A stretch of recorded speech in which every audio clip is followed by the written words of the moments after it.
Hello lads and welcome back to the channel. My name is the Scottish Koala and today we're discussing the recently announced La-200, which is being added to War Thunder in the upcoming 1.77 update.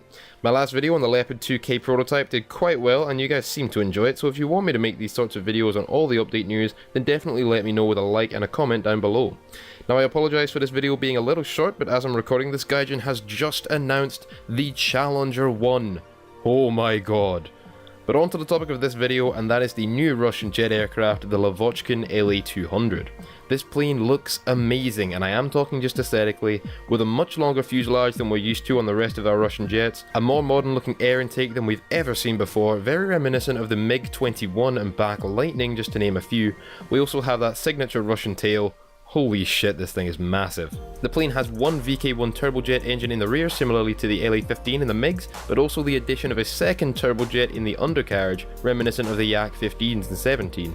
This gives it a top speed of around 1070 kph, making it a serious contender for speed at top tier, able to run down anything that isn't among the top 4 jets. You guys know the ones I mean.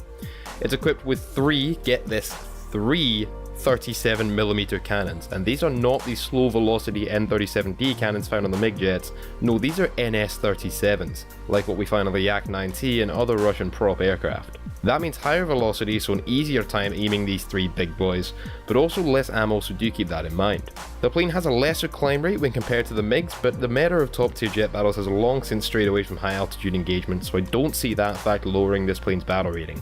This is good for all the sub 8.0s this thing would otherwise fight, but may put the plane itself in an unfortunately redundant position at 9.0, as I doubt this aircraft will be worth using over the MiG-17. This is a relatively new type of aircraft, noticeably different from the usual run of jet fighters we've gotten used to seeing in War Thunder. For one, this thing is heavy, well over twice the weight of a MiG-15, but with twice the thrust to match, it should have an interesting flight model. That's significantly more thrust than the Hunter at around 2/3 the weight. With that in mind, it seems strange that its climb rate was so poor in comparison. It's a 2-seat aircraft, so we get Boris to help us out, and the cockpit, which you can see on the dev post, looks fantastic for simulator players. With a larger wingspan and more wing area than the Hunter, its turning characteristics should be interesting to see, especially with so much thrust coming from those VK1s.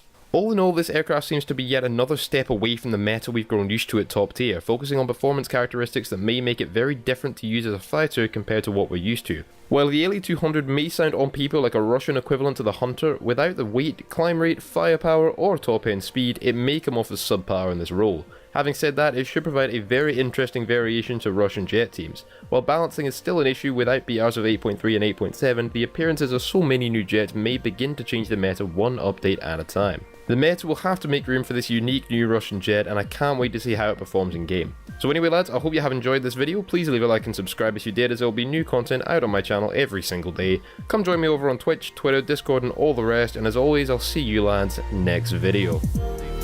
1.77 will bring us the Leopard 2K. This is a prototype model of the Leopard 2 fitted with the 120mm Rheinmetall cannon found on the M1 Abrams.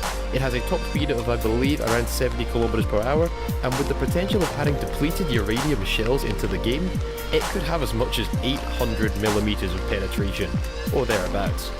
And now we get on to the real meat of this video. What does this mean for War Thunder? See, first and foremost, this is power creep to a whole new level. This tag shares its